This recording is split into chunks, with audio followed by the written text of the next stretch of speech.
close till I get up. Time is barely on our side. لابتوب زغط جز دلي خلق عاقي عقن جذب كاخي عقد كامبر بزاحت عينة كمبيوترات اللها انت عينة لابتوب كنت جز دلي غا أو سنة تشجيركا دلدة تحشكا ولا HP بمغانو لابتوب تحشكا ولا ديسكتوب جونا يوسن كان بل صعبني حقس نتلات كنكركه هذا فيديو تخطط الله سلام تيرس عنا كورات تخطط مدبنا بزين احنا سلام زلنا يا سلامنا تمننا نعم نايلو مدبنا غنبلكم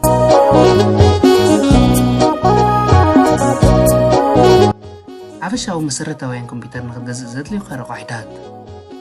إذا ما بزرزر تلو عصرت حد الرقاعدات هذا بحد سكن رأيهم داماي لابتوب دو ولا ديسكتوب ثلاثي براند ثالثي ديزاين وي نتفي رابعي بلاتفورم خمسي سكرين سايز وي عقل شاش شاشي سكرين كواليتي وي نتصار شاش سبعي جرافيكس اند بروسيسور شامناي رام أشعاي هارد ديسك وي مخزن عسراي لايف باتري وي عدم باترنا عسرت عادي كلر وي حبر لابتوبنا اللابتوب دي هتتليكاس ولا ديسكتوب مجمريا هنجزا دلينا زلنا كمبيوتر من تعلمينا نتكملها أب كذا ديناخه ولا أب كذا نتكملها ديسكتوب عبيتين باترون زي باللمب مقانو تسكيم كان نقد كيدا تكمتين مالت ديسكتوب كم سما أب ديسكي ويكا أب طاولة خوفي لاز تفعل لنا أوفيسيون نتفي كالن عبيتين عملها لابتوب ما بانصارو بس كما مجد خوينا نوح زبل ساعات باتر سلة أكملنا أب ستوفر هاللي بوتاتات خوينا خم تكملنا خوينا تسريعها لذي حزي خا لابتوب بتمارن بتريستن تمرات تيا أبي مخزن كم زلوا مسيرة دما ستوفر هاللي دوكومنتات كم كزن لان غير قوم دما كاب ديسكتوب بزي سنف نتفتاتن كالن عبيت نقرات نعملها أبز بكيسنا دما مرج أنا نفلت غصر رقاعدات كم يجيرنا أمونغو لابتوب نفلالي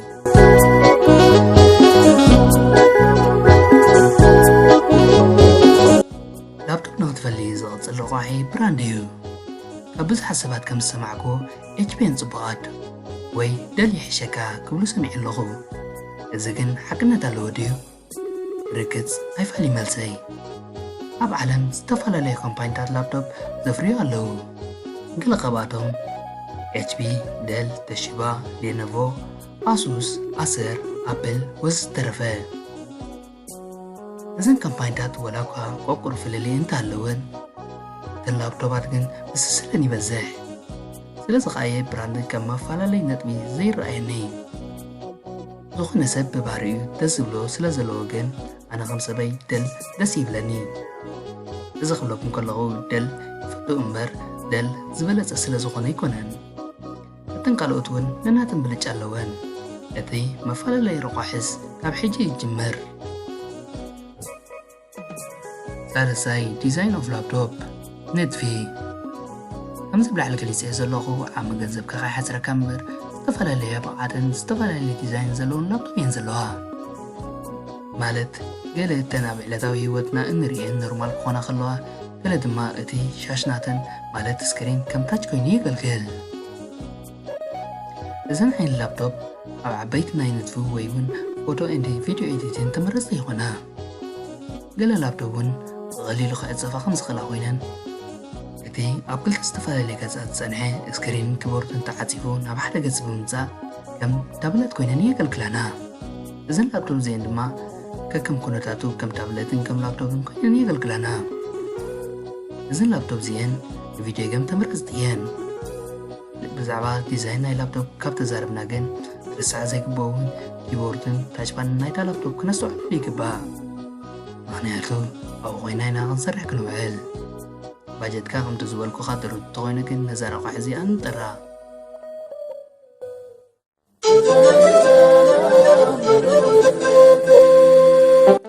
بلاتفورم وي اوبريتي سيستم بدورنيا دما ناي مسرح سرعات أبزي استفعل لي بلاتفورم لونا مالت كم بعلو ويندو ماك أينا كسا لونا أتم هو بركبزيهم ويندو ماك نيوم ويندو دينا ندلي ولاون ماك ويندو ناتاقا ومو مجسل زغانا كل سبز مرسو أوبريتي سيستميو أبزون رسوع زي بلنا በብቨርጅኑ ዝተፈላለዩ ዊንዶው ኣለና ከም ኣብነት ኣረጊት ዊንዶው 7 ዊንዶው 8 እዋናዊ ዊንዶው 10 ኣለና ብዝበለጸ ግን እዝዳሕራዋይ ዊንዶው 10 ክንጥቀም ተመራፂ ይኸውን ብፍላይ ኣብ ቀዳማይ ዓለም ትነብር እንተኾንካ ዊንዶው 10 ይኹን ምርጫኻ ማክ ናይ ኩባንያ ኣፕል ኮይኑ ብፍላይ ኣብ ዲዛይን ተመራፂ እዩ ግን ማክ ምስ ኣፕል ላፕቶፕ ጥራይና ንጥቀመሉ ስክሪን ሳይዝ ወይ ዓቐን ሻሽ ላፕቶፕ መሪፅካ እንተኾንካ ስክሪን ሳይዝ ወይ ዓቐን ሻሽ ክትመርፅ ኣገዳሲ ባእታ እዩ እዚ ዝተፈላለየ ዓቐን ሻሽ ማለት ብእንግሊሽ ስክሪን ኣለና ዓቐን ሻሽ ብኢንቺ ዝዕቀን ኮይኑ ከም ኣብነት ከም ዝትሪእዎ ዘለኹም 13 ኢንቺ 15 ኢንቺ 17 ኢንቺ ወዘተ ስክሪን ሳይዝ ኣለውና 13 ኢንቺ ትሕቲኡ ተመረፅቲ ንኣሽቱ ብምዃኖም ኣብ ጉዕዞ ኣብ ንህልወሉ ግዜ ክንሰርሓሎም ምቹኣት እዮም ማለት ኣብ ትሬን ወይ ኣብ ኣየር ወይ እውን ኣብ ባስ ብቐሊሉ ክንጥቀመሎም ንኽእል 17 ኢንቺ ልዕሊኡን ግን ንዘለዎም ስፍሓት ኣብ ግምት እቲኻ ኣብ ጉዕዞ ኮንካ ክትጥቀመሎም ኣፀገምቲ እዮም ግን ኣብ ገዛ ንህልወሉ ኤዲቲንግ ወይ ዲዛይን ልዕሊ ካልኦት ዝያዳ ተመረፅቲ እዮም 15 ኢንቺ ኣብ መንጎ ኮይኑ ንኽልቲኡ ከመላኣልና ይኽእል እዩ ስለዚ ምናተይ 15 ኢንቺ ተመራፂ እዩ ምስኡ ተኣሳሲሩ ዝኸይድ ስክሪን ኳሊቲ ወይ ንጻረ ሻሽ ድሕሪ ዓቐን ሻሽ ምምራፅካ ኣገዳሲ ነገር ንጻረ ሻሽ እዩ ወይ ድማ ስክሪን ኳሊቲ ገለ ሰባት ንእሽተይቲ ኮይና ላፕቶፖም ስክሪና ንጹር ኮይኑ ዝመስሎም ኣሎ መልሲ ግን ብኣንጻር እዩ ብሕልፊ ንእሽተይ ምስ ዝኸውን እቲ ብዝሒ ፒክሰል ስለዝፀቓቐድ እቲ ኣብ ስክሪን ዘሎ ስእሊ ወይ ቪድዮ ከተላልዩ ኣፀጋሚ ይኸውን ስለዚ ክትገዝእ ከለና ንጻሪ ኮምፒተርና ከነስተውዕል ይግባእ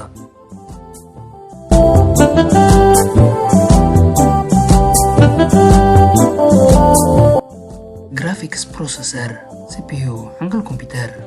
CPU ሓንጎል ናይ ኮምፒተር ከም ምዃኑ መሰረት ከምቲ ሓንጎል ወዲ ሰብ ኣገዳሲ CPU-ን ኣገዳሲ ኣካል ኮምፒተር እዩ ግራፊክስ ፕሮሰሰር ምስኡ ተኣሳሲሩ ዝኸይድ ኮይኑ ብኮር ድማ ይዕቀን ከም ኣብነት ዱዋል ኮር ኮር i3 ኮር i5 ኮር i7 AMD ዝበሃሉ ኣለውና ዱዋል ኮር ንሶሻል ሚድያ ወይ እውን ፎስፎስ ዝበሉ ስራሓት ኢና ንሰርሓሉ ኢንተል ኮር i3 ካብ ዝሓለፈ ሒዝ ዝበለ ኮይኑ ንናይ ኦፊስ ዕማማት ክንሰርሓሉ ከምኡውን ፎስፎስ ዝበሉ ጌማት ወይ እውን ሶፍትዌር ንጥቀመሉ እቶም ዝተረፉ ግን ማለት ኢንተል ኮር i5 ኮር i7 AMD ንዓበይቲ ሶፍትዌራት ክንጥቀመሎም ይሕግዙና ማለት ጌም ይኹን ወላ እውን ኤዲቲንግ ሶፍትዌር ከም በዓል ፎቶሾፕ ወይ እውን ቪዥዋል ስቱዲዮ ወይ እውን ንድፊ ከም በዓል ኣውቶካድ ንጥቀመሎም ንኽእል ኣብዚ ክንስተውዕለሉ ዘለና ግን ኮር i7 ካብ ኮር i5 ይቐልጠፍ ኣብዚ ኮር እንታይ ማለት እዩ እንተኢልና ዱዋል ኮር ማለት ንኣብነት ሓደ ሓንጎል ከሎ ኣብ ሓደ ግዜ ክልተ ስራሓት ክሰርሕ ይኽእል ኮር i3 ድማ ሓደ ሓንጎል ከሎ ሰለስተ ዕማማት ክዓምም ይኽእል ከምዚ እንዳበለ ድማ ኮር i7 ሓደ ከሎ ከም 7 ኮይኑ ክሰርሕ ይኽእል ስለዚ ኸኣኒ ኮር i7 ዝቐልጠፈ ራም ዝሕፅሮ ተቓዚኣ ራንደም ኣክሰስ ሚሞሪ ማለት ኮይኑ ዝተፈላለዩ ራም ኣለውና ራም ብ-ጊጋባይት ዝዕቀን ኮይኑ 1 ጊጋባይት 2 ጊጋባይት 4 ጊጋባይት 8 ጊጋባይት 16 ጊጋባይት ወዘተረፈ ኣለውና ራም ንምንታይ ይጠቕመና እንተዳኢልና ንኣብነት ሓደ ቪድዮ ወይ እውን ፎቶ ወይ እውን ዝኾነ ሶፍትዌር ማለት ኣብ እስከፈትናዮ ንግዚኡ ኣብ ራም ይቕመጥ ስለዚ ኸ ሓንቲ ኮምፒተር ገዚፍ ዓቐን ራም ምስ ዘህልዋ ብዝሰለጠ ከይተጨነቐት ንዝሃብናያ ዕዮ ከተሳላስሎ ትኽእል 1 ጊጋባይት ወይ 2 ጊጋባይት ጥራይ ዘለዋ ኮምፒተር እንተዘይገዛእናያ ይምረፅ እንዳሓመቐ 4 ጊጋባይት ክህልዋ ይግባእ ዓበይቲ ስራሓት ምስ እትደልያ ኮምፒተርካ ማለት ኤዲቲንግ ወይ ዲዛይን ናይ ግድን 8 ጊጋባይት ወይ እውን 16 ጊጋባይት ክህልዋ ይግባእ ግን ከዓ ምስ ግዜ ራም ገዚእና ክንውስኸሉ ንኽእል ኢና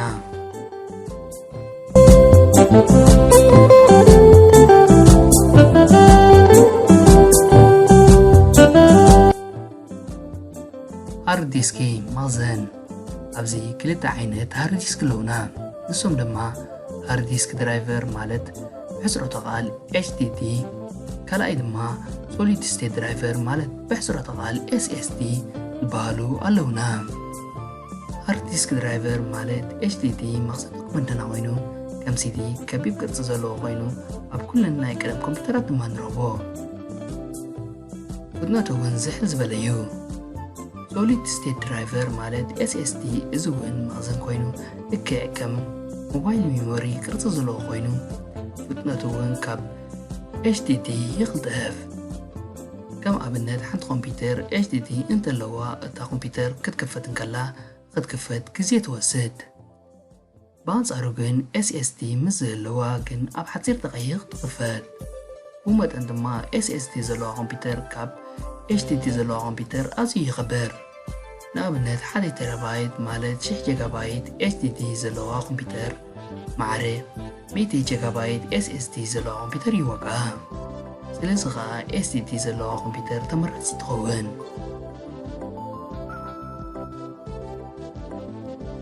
ባትሪ ዕድመ ባትሪና ምርጫና ላፕቶፕ ምስ ዝኸውን ባትሪ ማዕረዞም ኣብ ላዕሊ ተጠቂሶም ዘለዉ ወላ እኳ ይኹን ናኸ ናይ ግድን እዩ ዘገድሰና። ምክንያቱ ነዊሕ ሰዓታት ዝፀንሕ ባትሪ ዘለዋ ኮምፒተር ብዘይፀገም ኣብ ዝኾነ ጉዕዞና ስራሕና ንኽንዓምም ስለ ትሕግዘና። ኣብ ገዛ ኮይና ጥራይ ኮምፒተር ንጥቀም እንተኮይና ግን ባትሪ ብዙሕ ተራይ የብሉን፣ ምክንያቱ ኤሌክትሪክ ኣለና።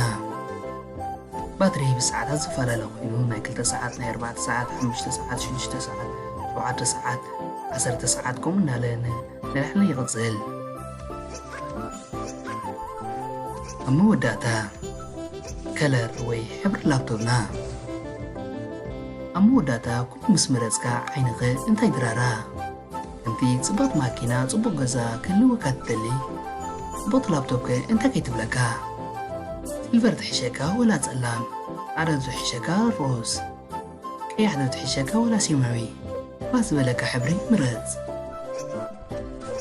ቁራፃ ተተልቲ ወርላብ ከምዚ ክንሪኦ ፀሓሕና ነዚ ይመስል። ክንገዝእ ከለና ሓገዝ ረቋሒታት ሓጋዝ ኮይኑ ክትረኽቦ ተስፋ ኣለኒ። ሓጋዝ ኮይኑ ተረኪብሞ ሼር፣ ላይክ፣ ሳብስክራይብ ኣይትረስዑ። ኣብ ቀፃሊ ሓጋዝና ናፅን ዝበልናዮ ትምህርቲ ሒዝናልኩም ክንመፅእ ኢና።